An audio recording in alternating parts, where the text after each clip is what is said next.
Анарбек Токтогожоев атындагы Көксай орто мектеби 7-класс кыргыз адабияты сабагы мугалим Бейшенова Салтанат Усеновна. Саламатсыңарбы урматтуу окуучулар? Бүгүнкү өтө турган темабыз балдар. Мурза Гапаровдун Байчечек аңгемеси жөнүндө түшүнүк аласыңар. Анда эмесе балдар, алгач сабактын максаты менен таанышып алсак. Бүгүнкү сабакта балдар силер Мурза Гапаровдун өмүр жолу жана Байчечек чыгармасы боюнча маалымат аласыңар. Автордун айтайын деген оюн аныктайсыңар. Каармандардын психологиялык абалына анализ жүргүзөсүңөр. Ошондой эле ата-энени сыйлоого, эли жерди сүйүүгө тарбияланасыңар. Алгач автор менен таанышып алсак. Прозаик драматург, жазуучу жана кинодраматург Мурза Гапаров 1936 жылы 22 мартта Ош облусунун Ноокат районунда колхозчунун үй бүлөсүндө жарык дүйнөгө келген. 1953 жылы Ноокаттагы Федоров атындагы орто мектебин аяктайт. 1962 жылы Кыргыз мамлекеттик университетинин филология факультетин бүтүргөн.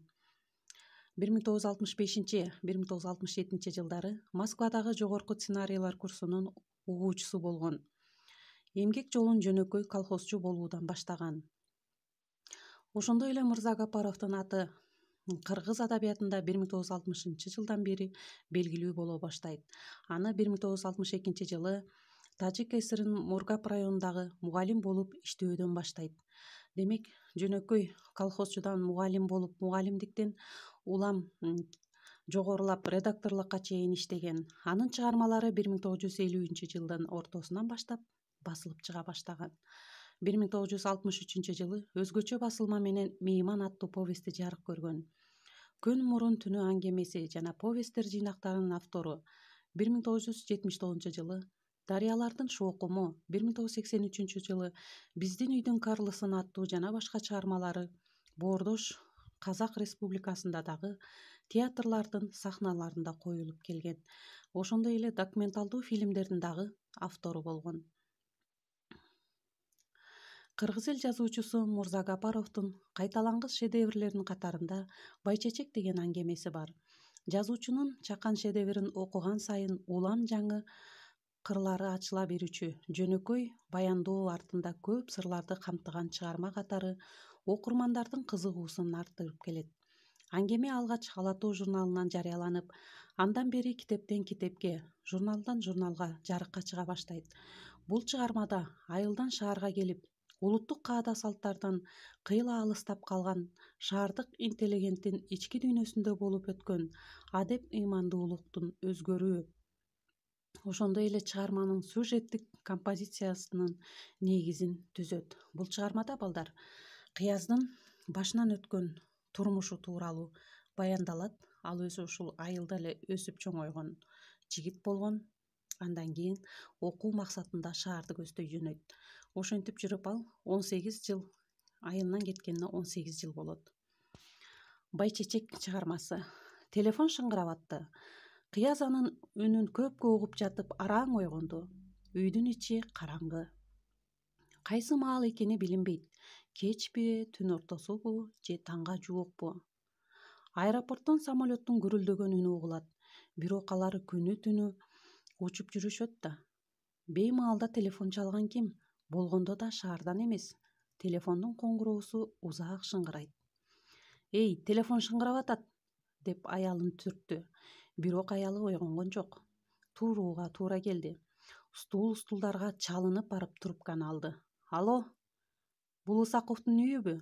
«Ооба. Ноокат менен сүйлөшөсүз». Ноокат бул балдар ушул Кыяздын туулуп өскөн жери. Ал жакта ата-энеси, бир туугандары, тай-энеси жана башка бардык тааныштары бар эле. Бирок мындай маалда эч ким телефон чалчу эмес. «Алло» деген эркектин үнү угулду. Кыяз үндүн ээсин тааныган жок. «Бул ким?» деп сурады. «Менмин Кыяз», деди. «Ноокаттык жолдошмун». «Кайсы жолдош?» деп кайра Кыяз ага суроо узатты. «Мен жолдошмун, почточу жолдошмун» деп Кыязга жооп берет. Ал экөөбүз учурашкан соң Кыязга жолдош айтат: «Кыяз, сен келбесең болбойт. Тай-энең катуу ооруп жатат, келгинин» деп айтат. Кыяз болсо таенесин мурун эле ооруп жүргөнүн билчү. Бирок өзүнүн ички сезиминде, ички туюмунда ооруп жатса эмнеге чакырып жатат, өлсө өлдү деп эле айтып койбойбу деп ой жүгүртүп жетишет да ошол учурда. Эмне катуу ооруп жатабы деп кайра өзүнө суроо берет. Кел балам, келбесең болбойт деп кайра жолдош ага жооп берет. Жумуштарымчы деп мукактана Кыяз кайра ага суроо узатат. 1-2 күнгө эптеп суранып келесиңби? Эптеп келгиниң, келбесең болбойт дейт. Десе ал ошо 2-3 күндүн ортосунда Кыяз диссертациясын жактаганы жүргөн эле да. Анан телефон менен сүйлөшүп бүткөндөн кийин кайра өзүнүн айылына сапар алууга макулдугун берет. Ошентип ал аэропортко барып билет алганы барат. Ал жерден билет алганы барганда телеграммасын сурайт. Телеграммасын сураса, жок, менде телеграмма жок, телефон аркылуу эле өлгөндүгүн айтты дейт. Эми ушул жерден деле Кыяздын эч камарабай эле туруп ошол жерде иштеген адис менен сүйлөшкөндүгүн да байкасак болот да. Эч кандай мисалы таенесин тигил киши өлдү деп айткан жок, бирок ички сезимде сезип туюп атты, бирок эч кандай мындай өзгөрүү болгон жок да. Ал ошол жердеги иштеген адамга дагы өлгөндүгү тууралуу эч нерсе болбой эле айтып койду. Мына ушул жерден дагы анын мерестигин жүрөгү таш болуп катып бараткандыгын дагы сезсек болот. Ошентип ал айылга барат. Астынан жанагы жолдош аке тосуп чыгат. Боз үй турат. Эми эмне кылам дейт. Мен аркамдан жүр, мен аркамдан өкүрүп киресиз боз үйгө дейт. Ошентип Кыяз жолдош акесинин артынан өкүрүп кирет. Энем ой деп кир деп жолдош акеси алдын ала үйрөтөт да. Анан аркасынан энем ой деп боз үйдү тарап көздөй жөнөйт. Тигил чөнтөгүн да бул чөнтөгүн дагы карап, жүз арчысын таппай коет. Бирок обонун салып келиштирип кырааты менен үй тарабына кирет. Бирок эмнегедир Кыяздын эч көзүнөн жаш чыкпай коет. Көзүнөн жаш чыкпай үйдү көздөй жөнөйт. Үйгө кирип отурган соң дагы элдин баары басылып калса дагы энем ой деп өкүрүп турат. Андан кийин караса, акырын көз жүгүртүп караса, баардыгы өзүнүн туугандары, ата-энеси, бир туугандары. Андан кийин тайкеси кирет дагы Кыязды эшикке алып чыгат. Биз сени күтүп жатканбыз, кече кайтып кеткен дейт. Ошентип Кыязды күтүп жатышкандыгын айтат. Ошентип таенесинин сөөгүн алып чыккыла деген буйрук берет. Ал жерден таенесине жаназа окулуп, кыргыздын каада салты боюнча эле ошол жерде элдин баары туруп жаназасында турат. Мунун баардыгы Кыяздын көз алдында өтүп жатса дагы, балдар, Кыяздын эмнегедир чын жүрөгү менен, чын ниети менен мындай кайгыруу, капалануу болбойт, бирок элди карап мындай өзүн капалуудай көрсөткүсү келет. Бирок жан дүйнөсүндө эч кандай балдар өзгөрүү болбойт. Ошентип таенесин жаназасы окулуп, мүрзө тарапты көздөй алып кетет. Ал жака барса, элдин баары өзүнүн каада салты боюнча эле жай казылуу даяр турган. Мүрзөгө барганда эле өзүнүн ал жерде дагы иш аракеттерин кылышат кыргыздын салты боюнча. Кичинекей баланын боздоп, чыркырап ыйлап турганын көрөт дагы. Ага дагы сарысеп салып Кыяз карап турат дагы. Эгерде мен ушул жашта болсом, ушул баладай болсом, ушинтип ыйлар белем деп ичинен таң калат да. Эми ушул жерден эле салыштырып көргүлөчү балдар. Экөөнүн мүнөздөмөсүн салыштырып көрөлү. Ал жерде бала, кичинекей эле бала ыйлап турат энеси, ошол жерде энесин боздоп, таенесин. А бирок андай сезим Кыязда болгон жок. Ага караганда акыл эси токтоп, окуп, билим алган эле адам. Ошону карап ичинен бир аз суктанат. Анан эл катары ал дагы таенесине топурак салат. Топурак салып жатып, эмнегедир бир нерсе көзүнө көрүнөт да, караса байчечекей гүл экен. Аны акырын эч кимге билгизбей ошол байчечекей гүлүн чөнтөгүнө салып коет. Чөнтөгүнө салат. Анан эл катары ошол жерден таенесинин жаназасы дагы ошол жерде чыгып баратканда дагы Куран окутушуп, кадимкидей эле өзүбүздүн кыргыздын салты менен кайра үй тарапка келишет.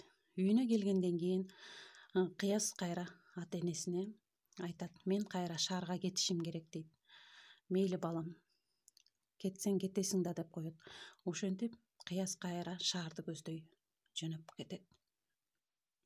Жолдо баратып колуну чөнтөгүнө салса, эмнегедир муздак бир нерсе колуна тийгендей болот да, алып караса жана мүрзөдөн чөнтөгүнө салып алган байчечекей гүл экен. Ал гүлдү карап кыяс бир топко ошол мүрзөдөгү окуя, өзү өкүрүп киргендегиси баардыгы кыястын көз алдына элестейт да балдар.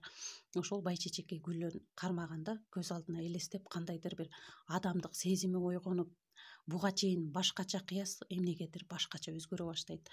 Жана баланын ыйлаган боздогону көз алдына элестеп, демек балдар, бул ушул шаарда жүрүп айылга жылына бир эле жолу келчү да, бирок кайра эле кетип калчу, 1-2 күн жүрүп эле кетип калчу.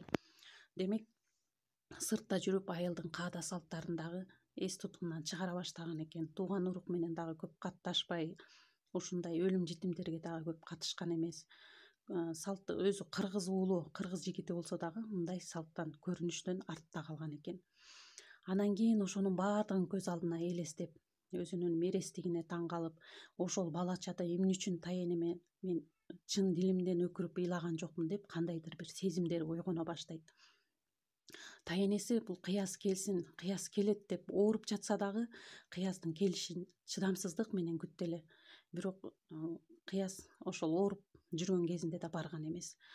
Ал тайенеси ошо кыязга деп атайын чогултуп жүргөн, чагып жүргөн данектерин, өрүктүн данектерин кыязга деп арнап келсе берем деп отурган тилегине дагы тайенеси жетпей көз жумуп кетет. Ошентип ушул жерден дагы кыяздын өмүр жолунда тайенесине болгон сезимин дагы байкасак болот. Тайенеси ушунчалык чыдамсыздык менен күттү. Ал болсо көптөгөн кыйынчылык менен өзүнүн чыгармасында кыяздын жан дүйнөсүндө өзгөрүүнү байкасак болот. Канчалык адам баласында ушундай жоготуу болсо дагы, анын мерестигин өзүн өзүн байкап, көзүнө жаш келип ыйлап баштайт. Эмне үчүн мен ушундай болуп баратам деген ой кетет. Эми балдар, силерге суроо. Эмне үчүн кыястын жан дүйнөсүндө кайра шаарга сапар алып баратканда өзгөрүү болду? Өз алдыңарча окуйсуңар балдар. Көңүл бурганыңарга чоң рахмат.